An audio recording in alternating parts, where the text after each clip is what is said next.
afternoon, everyone. Welcome back to AVX Live. I'm Joe Gilderson, President of Corporate Audio Visual Services. And I hope that everyone had a fantastic 4th of July and that you got some plans for this summer. We've had the warm weather. So, now it's time to have some fun while you have the opportunity. Last week, we spoke with our friend DJ Harlem, Harold Morton, and we discussed opportunities to engage your audience. This week, we're looking for some summer inspiration. And so we have an expert to get you up and working towards your best self, because that's what we really want for everyone. Before we meet our guests, look, we got a couple of things. We got a couple of things. Let me tell you how you can find us. You can find us on Facebook, LinkedIn, and YouTube every Wednesday, 1 o'clock. While you're there, make sure you hit the like and subscribe button.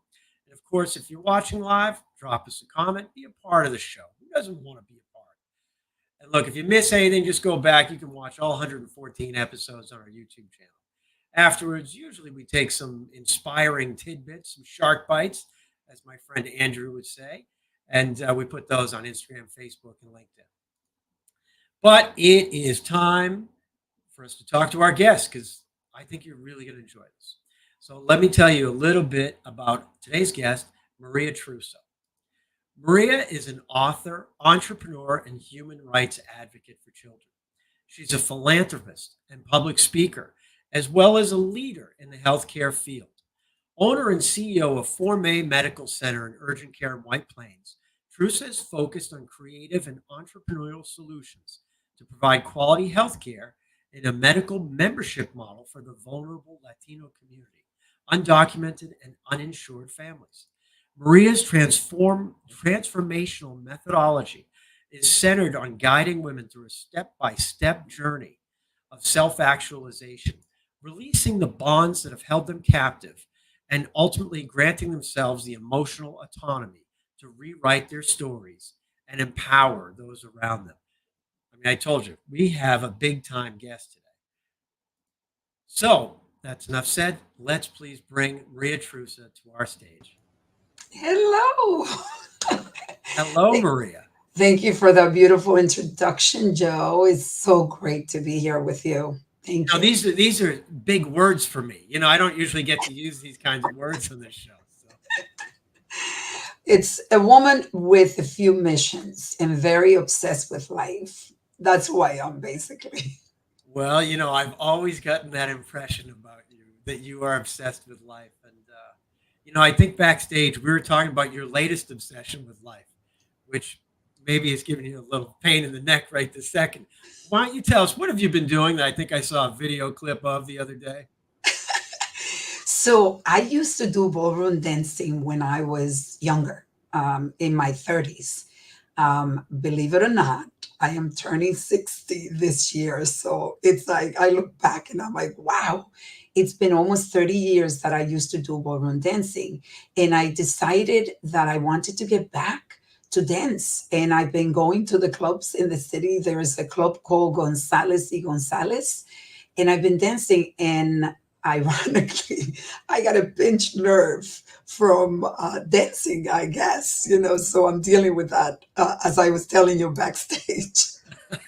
Well, fortunately, you're in the medical field and you know the best way to deal with such a thing. I know. It's great. So, if you don't mind me asking, what's your favorite type of dancing? Salsa. Salsa. Okay. Salsa and bachata. Salsa is so beautiful, and I think a lot of people, I know Americans love to learn to do the salsa, and it's so gracefully, like you dance, and especially when I go to Gonzalez and Gonzalez, this place has been around for years, and a lot of amazing dancers go there. So the best thing is that you get to dance with different men, and they're amazing leaders. So I have so much fun. I get out of there like at 2:30 in the morning, guys. Well, I think normally I like to not dance with men, but either way, that sounds There's women there like me. that sounds incredible. I got to say, salsa is one of the things I have not mastered. The count, the 8 count is just different from a lot of the music. that I'm a drummer, so a lot of our music is really based on a 4 count. And we had a funny conversation with that. You remember our friend Ryan? Of course, Ryan was with us for 10 years. He's probably watching. He can't stand it. But we were talking. We were trying to perform this one song. He goes, I just can't get it right. I said, that's because you're counting in four, and it's not a four; it's an eight. He goes, Yeah. It's it's a little bit difficult to learn. But the basic steps are easy. It's so much fun. But if you're afraid of dancing, then just go in and get classes and confront the fears that we talk about a lot. yeah, well, I think you're right. And that sounds great. I mean, that's amazing. And Thank you. I can't. At 60, I don't believe it. We're I gonna have to know. check the records. I'm not buying it. I mean, Everybody says to me, like, what the heck are you doing? How could you look like this at 60?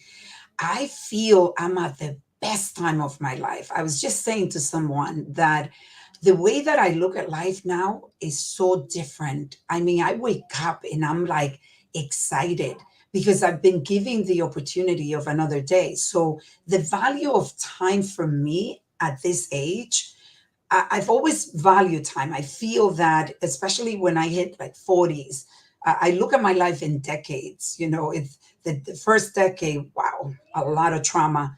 The second decade, dealing with what happened to me with all the trauma. And then the third decade, in my 30s, I sort of started to get very curious. And then in my 40s, I accelerated the healing journey for me, and I became obsessed with learning and exploring possibilities.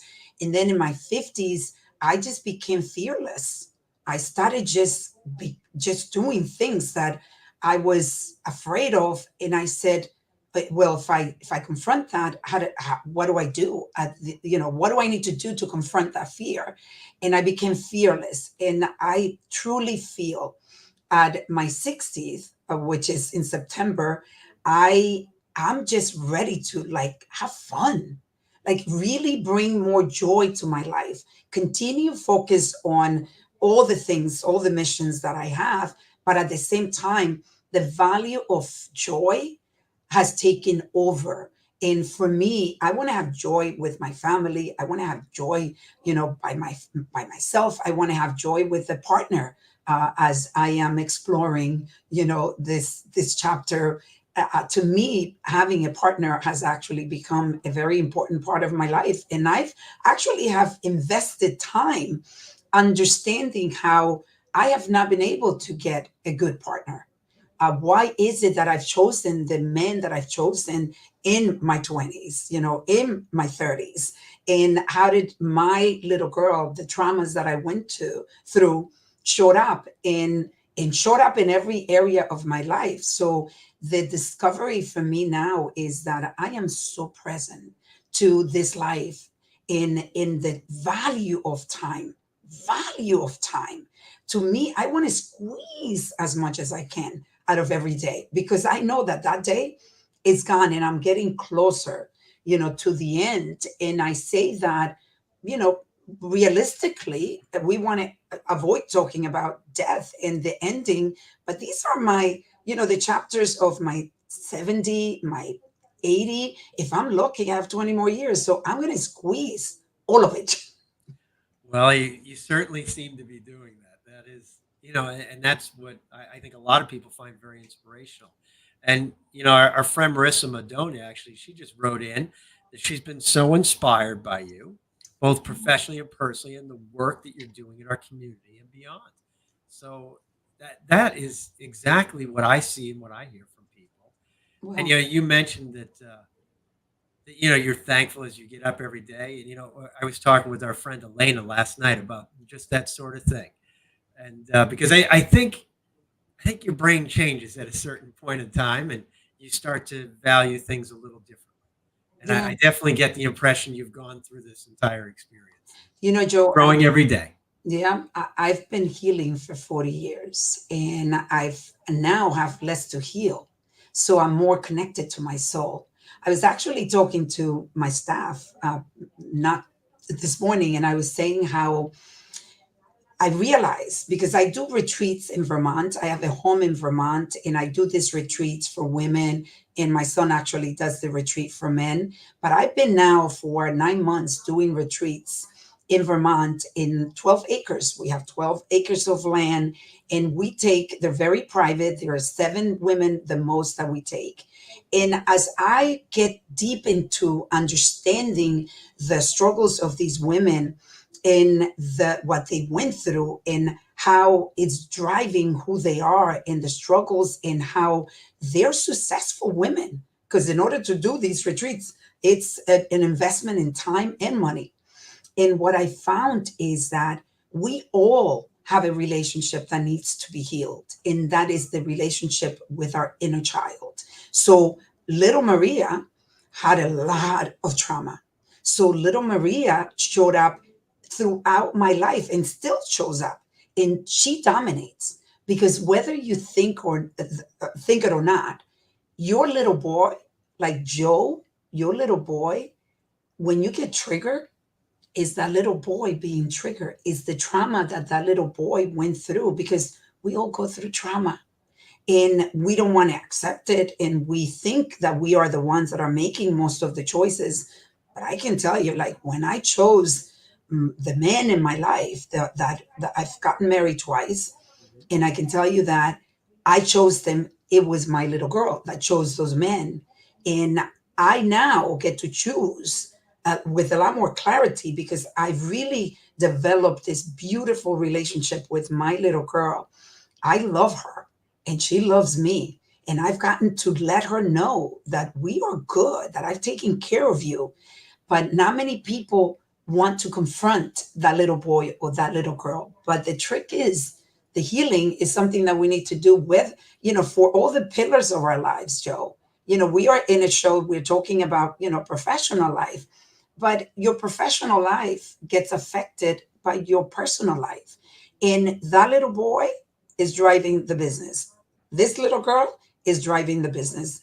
And I do feel that a lot of businesses fail because of the relationship with your inner child. It's an interesting perspective. Really interesting. I don't know if I would want the little Joe running this show, to be quite honest. I mean, I think he might have been a terror. But either way, let's I think we'll start. You have so many different paths and different things that are of interest. Why don't we start with the professional side, which is certainly, I think a lot of people know you as the owner and CEO of Form A Medical Center and Urgent Care. But this is a technical show. So there's a lot of people who don't know what Form A is. So Yeah. maybe you could tell us a little bit about Form A and how long you've been involved. Yeah. So for me, I'm blessed to own this medical center with my business partner, Gina Capelli, who I adore, who is my best friend. And, when you start a business, sometimes it is difficult to have a partner and to get along with a partner. And when you blend in, then you are able to create something special. And that's what we have here for me.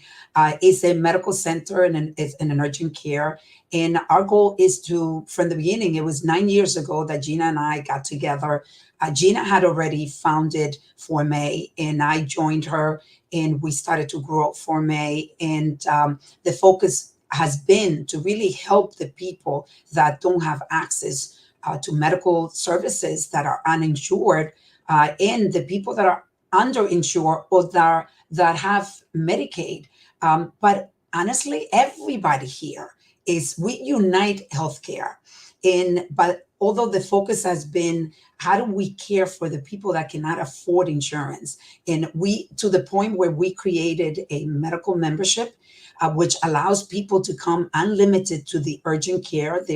We have 2 memberships, and we're in the process of actually creating a third membership, so that if you don't have insurance, for $1 a day, you get access to unlimited urgent care visits. And if you don't have insurance, and you are someone that has a chronic condition, to come in for $2 a day, $730 a year, you get access to primary care and urgent care. And then we created this whole system where we have partners outside of Forme that you can go to and get major discount because we've negotiated. We have a pharmacy, radiology, and it's something that I'm really proud of because our main focus was the community, that our community. And there's so many people that do not have insurance and they have found a home for me. So Gina and I are very, very proud of the work that we're doing here. For me, it's a legacy that we're really leaving here for May. That's pretty amazing. I mean, how long have you been involved with Form A? So 9 years, and I can tell Right. you that we started with an intern, urgent care and primary care, and now we have urgent care, primary care, gynecology, cardiology, neurology, gastroenterology, podiatry, and it keeps growing. Because Joe, you know that when I say you're obsessed, when you're obsessed, you break all the obstacles, and it has not been easy. It's been the most difficult thing when it comes professionally for me to do because we struggle. The first few years were really, really tough for us. But you have a clear mission and you realize that there's the two of us. We're two little women doing the work that needs to be done. And most, if you look at all the groups that exist, the large groups, we little practices don't exist anymore. Right. But we are doing everything we can to make sure that we thrive and that we're here for the community that needs us so much. And when you started, did you always start with that model of trying to help the people that technically need it the most? So Gina had built it in when I turned 50, I had a life altering experience. I almost died. I used to have breast implants, and that's just something that you all know about me. I'm very, very authentic. You're very Um, open. There's no question Very about that. Yes. open.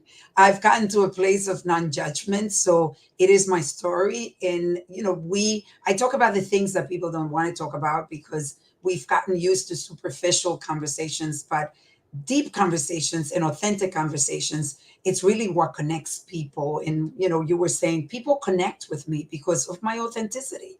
So when I had breast implants, because I used to think that I needed them, I don't have them now and I don't need them, and I love my body, but I didn't then. So I ended up having one of them burst, and that put me in a long story. It's in my book, by the way. I say no more. I will recommend that you buy it, and you'll be donating to the movement. Yo digo no más. I say no more. And in this book, I talk about that experience where, I almost died. I had 5 surgeries. I was in the hospital for 18 days. One of the surgeries, my family came to say goodbye. I was dying.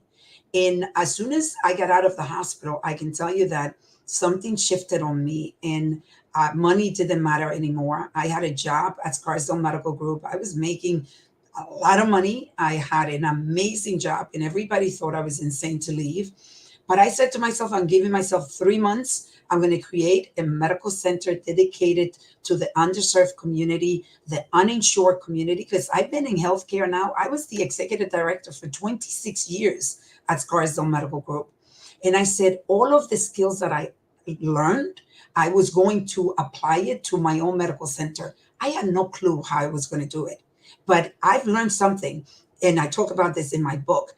What you think, what you speak, you create. And when you think and you believe and you speak it, it's almost impossible for it not to happen. So I gave myself 3 months. Gina knew that I was leaving. She knew me from the work that I do. And we ended up having, this getting together. And I said to Gina, if I joined you, it's going to be with this mission.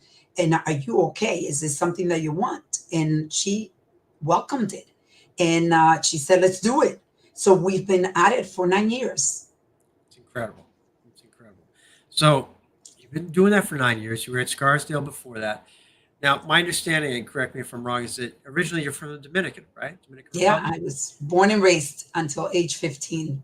So, and that's a fairly late transition. I would imagine you probably had to learn English at that point, and the medical community is not overly friendly with English or any language, to be quite honest. Yeah. I Joe, mean, that was how did you get into the medical community? yeah. So, as a little girl, I come from a family of physicians and nurses. And my dream was to be a doctor. I wanted to be a doctor. And when I came to this country, I did not speak English at all, not a word. And I ended up having to go to, I went to Jamaica High School first because I came to Washington Heights for about a few months. And then we moved to Jamaica, Queens. And then I went to Jamaica High School. And I can tell you that I sat at the classroom and I did not know anything the teacher was saying. I failed the first year and then ended up repeating the year. And then I ended up graduating on time because then I ended up learning the language with a very heavy accent. It was one of the hardest things for me. And I remember a story, I talk about it in my book, where I was in the train and somebody asked me for the time. And when I didn't know what he was asking me. And he called me stupid. And when he's like, "You're stupid." And it was like somebody slapped me. But ironically, that I thank that man for doing that because I then said, "I'm not stupid. I'm going to be smarter because I'm going to know Spanish and English." And he was an accelerator for me to really say, I'm going to get better at it. And I ended up, learning English. I'm still learning English. I still have, I So am I. still add a little flavor to the English language because sometimes my accent comes out and it's heavy, but it's okay. I am smart. I am an entrepreneur, and I'm somebody that have have grown so much from that experience. But it was one of my biggest challenge to be able to learn English. And then I go into the medical field. So I said, okay, if I cannot be a doctor because I got married at the age of 17, my first time. Ah, okay. 17. I had a child at the age of 20. There was no way I was going to be a doctor. I ended up, I said, I'm going to become a medical assistant because if I cannot become a doctor, then at least I could be a medical assistant. And it's incredible how that opened the door for me to start working at Scarsdale Medical Group. And at Scarsdale Medical Group, they realized that I had a gift. I would not say no to anything. You told me do this, I do it. I didn't care if it was to clean. I cleaned. There were times that I cleaned, the bathroom when there was an accident from a patient.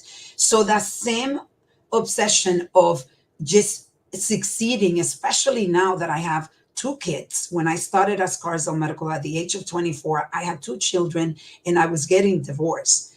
And to me was like, tell me what you want me to do and I would do it. And I ended up being a medical assistant for 2 years. Then 2 years, I ended up being the manager. And then after that, for the next, 22 years, I was the executive director. And I built that practice with an incredible team. And the doctors got used to, I was blessed because my accent was very heavy. And I ended up, doing these meetings. But you know what I did? I went to Westchester Community College and I started taking speech communication classes, and I started working on the area of weakness. For me, that area was weak, but I saw it as an opportunity because to me, there was so much strength that I brought to the practice that all I had to do is really focus a little bit on the weakness of my English. And I ended up being there for 26 years with an amazing career. Wow. Everything that you're saying speaks to kind of the essence of who you are. The person that gave you a hard time on the train, the, hey, can you clean this? Can you do this? Can you, all of that speaks to that person who doesn't see obstacles. Yeah. And I think that's really amazing. We had another friend chime in here, our friend Jeffrey Cabelli, and he said that authentic and transparent stories are amazing and are a requirement for true human connection. And to thank you for sharing. And Hmm. Jeffrey, of course, is a storyteller. That's his trade. Hmm. And so, if anyone can appreciate your authenticity. It Thank you, certainly does. Jeff. Thank you. Authenticity is a superpower. Vulnerability is a superpower. Unfortunately, that superpower is underutilized and is diminished by all the superficiality that we live. We live a superficial world, and it's getting worse because when we look in Facebook, I mean, you can look at my LinkedIn profile, and I have a lot of people that follow me and comment, and they everywhere I go, they say, "I love your post." And you know why? Because my posts are about professional life, but guess what?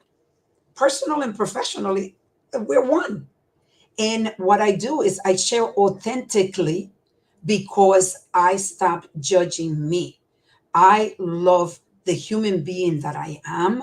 I love my soul. And that soul is sees dark and it sees light. And sometimes it's too dark. And I share all of it. And I share all of it because I know that all the people, including you, Joe, everyone Uh that is, oh. everyone that's watching, Hold on, I got to get off screen. every one of you is made out of the same formula, dark and light. There's good, bad, and ugly in every human being, every human being.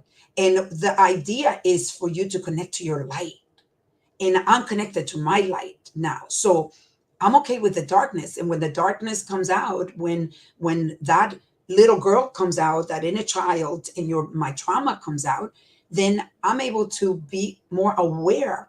But unfortunately, people, even the conversations, look at the we were on the train. Mhm. What how was that hour? I mean, I thought it was great. it was deep. It's not It was superficial. it was meant to be. Yes, That's what that's I what. felt. And that's what people say when I talk to them because if you meet me, I'm not going to be saying, "Oh, how are you?" No, I want to know, like, really, how are you? How are you feeling? How's your family? How's the connection with your kids? How is the connection with your wife? Are you happy? Are you unhappy? I mean, all of these questions are not going to be superficial because going back to time, I value time. So if I value time, when I'm with you, I'm going to give you all of me and I'm going to pay attention and I'm going to listen to understand, not listen to with a little voice of judgment. So when you diminish the judgment on yourself, then you diminish the judgment on others. Wow. That makes sense, honestly. Yeah. But you've probably had a lot more time that you've put into working on it than everyone else. So I think you have a different perspective. You may not even realize it, but you have a different perspective because you've put so much time into yourself. And I think that kind of leads to where I wanted to head. You've achieved a lot of success because of all these characteristics and all of the work that you're putting in. I mean, what do you really attribute your success to? Are there I specific things you're doing like on a daily basis? Like, I don't know, everybody's different, but your authenticity, I think, is really helpful in this yeah, capacity. definitely, the work needs to be done, guys. I got to tell you, like, focus on the relationship that you have with yourself. I focus on that, and it came out of when I had my first child, because when I had my first child, that's when my trauma showed up. And some of you, many of you know my story. I was sexually abused at the age of 9, and that led to a trauma that I carried with me to this day. It doesn't affect me the way that it did. But when my son was born, I talk about authenticity. I talk about the story where I wasn't connected to my son. I thought I wanted him, but it was a boy. And I was abused by a boy, by a man. So to me, I didn't know that I was going to be disconnected to this child. And when my son was 3 months old, I almost killed my son.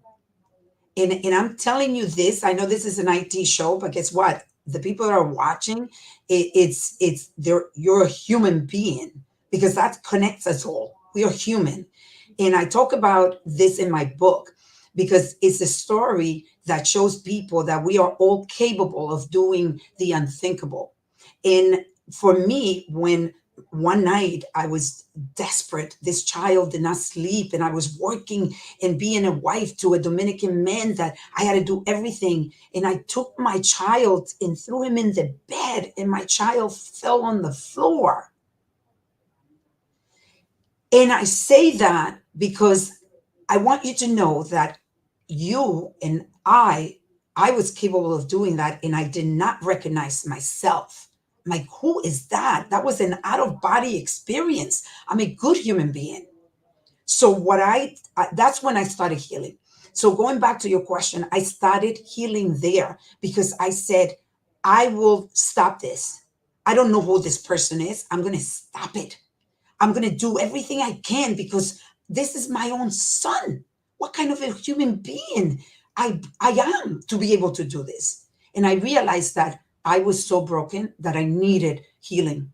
And I started, doing many things. At the beginning, it was just books because I couldn't afford to get a therapist. And then when my second son was born, I said, I need a therapist because I need to accelerate this. And I was in a very toxic relationship, abusive man. And I decided that the healing was going to be accelerated. And I started now doing everything possible to heal, seminars, retreats, whatever you can, whatever I could, I would do. And to this day, so now, I mean, I could tell you that it's, all these years of doing all this work, but the way that I live now, I have routines. I have routines that are non-negotiable. I spend 2 hours with me every morning, 2 hours. I wake up at 5:30, 5 o'clock, 5:30. I do 1 hour exercise. I meditate for 15 minutes. I take cold showers every morning for 2 minutes, 2 to 3 minutes. I learn every single day. I'm obsessed with Audible books. I listen to Audible books every day, 20 minutes, non negotiable. So, what happens is by the time I leave my house, I'm on fire. I light up that fire every single day. And I bring that fire with me to For May, to Yo Digo No Más, my movement, to Forgive to Live, which is my brand. And working on a second book. And it helps you really maximize your time because the focus, you become so laser focused.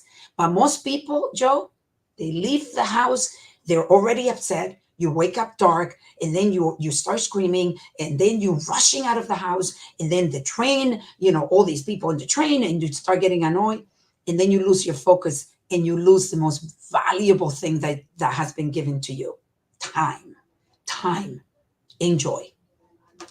Yeah, there's a lot of time that just kind of passes through our hands if Yeah. we let it.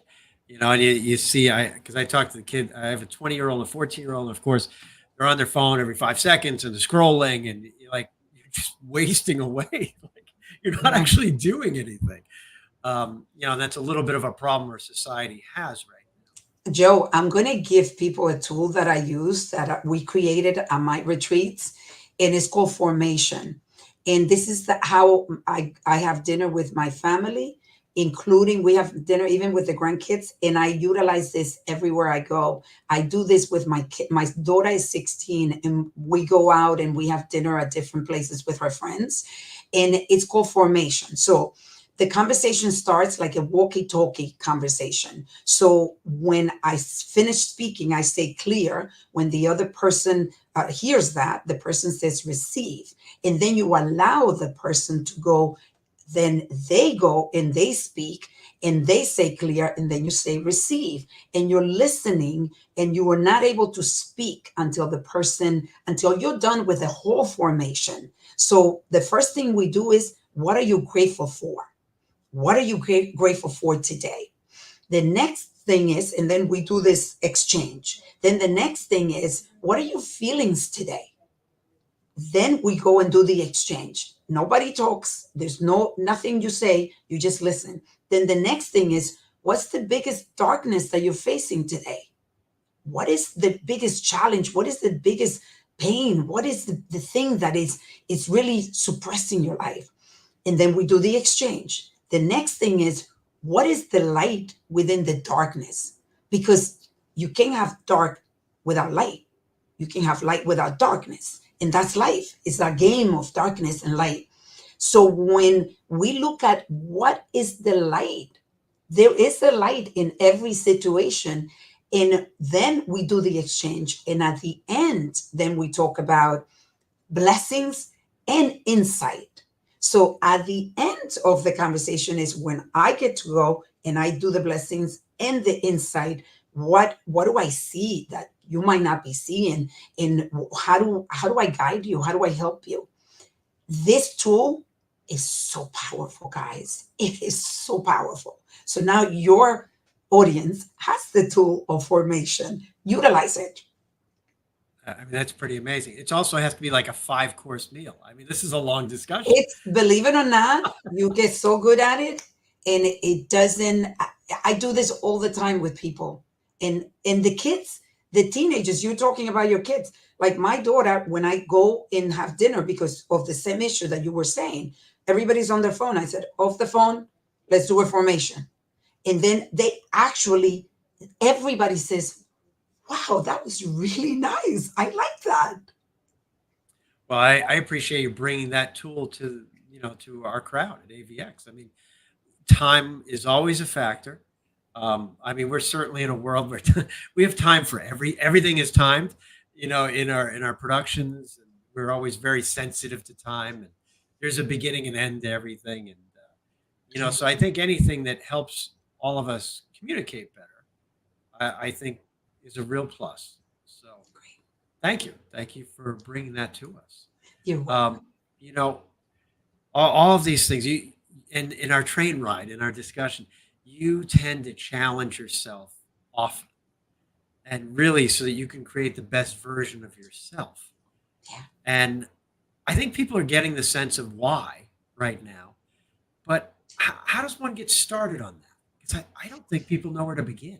You make a decision. You see, so every day it's a choice. We make choices. So one of the decisions that I made, and you can make this decision yourself, is that if I'm afraid of something, I am going to confront that fear. And I'm going to confront that fear in a methodical way where I actually plan, what do I need to do to get this fear. I'll give you an example. I decided that and this is, it was just a decision. I turned 50. Remember, I said how 50 is just, I accelerated everything and I confronted fear. So I said, after the near death experience, and unfortunately, that sometimes is what happens to people.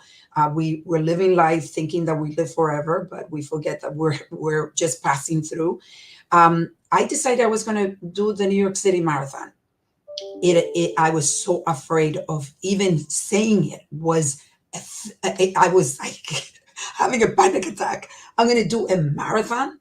So I did the New York City Marathon. What did I have to do first? I registered. I said, okay, I'm going to register. That was the first step. I made the decision, register. Then I had to figure out, how do I qualify, or I wanted to do something that had meaning, and I raised $20,000 for the Leukemia and Lymphoma Association. That's what I wanted to do. So I decided, and then they actually provided a coach to train me for the whole, based on the money that I was going to raise. And I had a coach that trained me and told me exactly what to do, and I had a plan, because that's what happens. So you say, I have a fear. How do I get there? How do I get over this fear? You create a plan. And then I had my plan, and I ended up doing the New York City Marathon, and I enjoyed it thoroughly. I thought it was going to be torture, but honestly, the training 300 miles, I mean, I ran 300 miles for 7 months, I think it was, that I was training, because I was not a runner. And when I finished, I'm like, wow, if I did that, then what else can I do? So start with small challenges, small fears, and start crushing them. And then, I did an Ironman. I didn't bicycle, I didn't cycle, and I did not swim. I learned to swim in 2022. And in 2022, September 25th, I did an Ironman in Augusta, Georgia. I swam 50 minutes at the Havana River. Never swam in my life. Now I have a superpower. I can cycle, actually more superpower, cycle and swim. And now I'm a swimmer. And when I finished that, that when I went to that finish line, I became unstoppable. And the thing is that you bring that into your other areas. I call them pillars, the pillars of your family, your body, your finances, your spirituality, your joy. You start, challenging yourself in all of those pillars. And like I was telling you, at my 60, the pillar that I'm focusing a lot on is joy. I want to have fun. I want to go for the next 20 years, hopefully maybe 30 years, and really enjoy this ride. Wow. Well, it's very inspiring. And, I told you that on our train ride. I said, I feel like I could take on the world today. Like, this is a Oh, great start. thank you. Thank And, you, Joe. And and I think connecting that's, with people like, the people that you surround yourself, like going back to like our connection, in the train ride. I mean, I got a chance to get to meet you and see the work you do, and I am forever grateful because of your contribution to my first gala for the movement, Yo Digo No Más. You want to surround yourself by kind, loving people like you, and I just, when I first met you, I you feel energy, and that's what you want to be very aware of, the energy of the other people. And I feel blessed that I've surrounded myself with people like you, Joe. So thank you for what you do. Thank you for the work you do for the community, and thank you for making so many galas and all these events wonderful because of the work you do. Thank you. well, I think we're fortunate, and that's why we do certain events too, is you want to be part of some sort of solution, Yeah. right? And you want to work within your community. You're living in an area, you want to feel like you're doing something to make it better. Well, And you in are. and in our case, we actually get that opportunity, Yeah. and it's very fulfilling. Yeah. Besides the fact that it's fun and creative and ignites all the other passions that many of the people in our world like. But Maria, this has been exceptional. I know that time is very valuable to you, so I'm Yeah. going to keep. I mean, joy has a time. I mean, Yes. and we're so I really appreciate all of the effort and the thoughts and everything that you've brought up today, and it's really been an interesting and inspiring discussion, and I appreciate that. Thank you very Thank you, much. Joe. Thank you so much. And thank you for all of you listening. If you're still listening at this time, that meant that I probably have created some impact in your life. And I just want to say thank you for giving me the opportunity to do that. Because for me, my main mission is to impact millions of people before I close my eyes for the last time. So thank you for contributing to that. Wow, that is very well said. Well, here's to the next decade Yes. filled with joy. Yes. Thank you, Yeah. Maria. We're going to speak very soon, I'm sure. But Thank you. for right now, we're going to continue on the road here. Thank you. Take care. Wow. I mean, we don't get more inspiring than that, do we? Usually we're talking about AV, we're talking about sound, we're talking about how people are hosting their events. But this is the beginning of summer. It's a good time to reflect on things. And I had this amazing discussion with Maria just a little while back on the train. And I knew that this would be a great show and a great topic. And hopefully everybody can take some of the words that she said and apply them. Um, and she's got so many things that were interesting. What you think, what you speak, you create. That applies a lot. I think people have to go a little easier on themselves sometimes. I think they're a little too tough.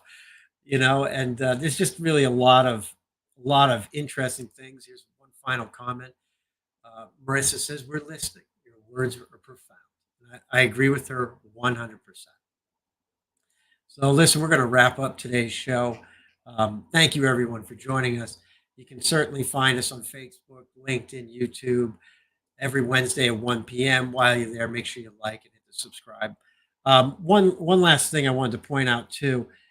I know that you can pick up Maria's book in a variety of different places, but go onto her website and learn more about the other paths that we really didn't discuss too much today, because she has so many things she's trying to do, whether it's Forgive to Live or it's Yo Digo No Mas. She has a lot of things that she's trying to do, and she's helping many people. And so please go on the website, put it in the chat. That should end up everywhere.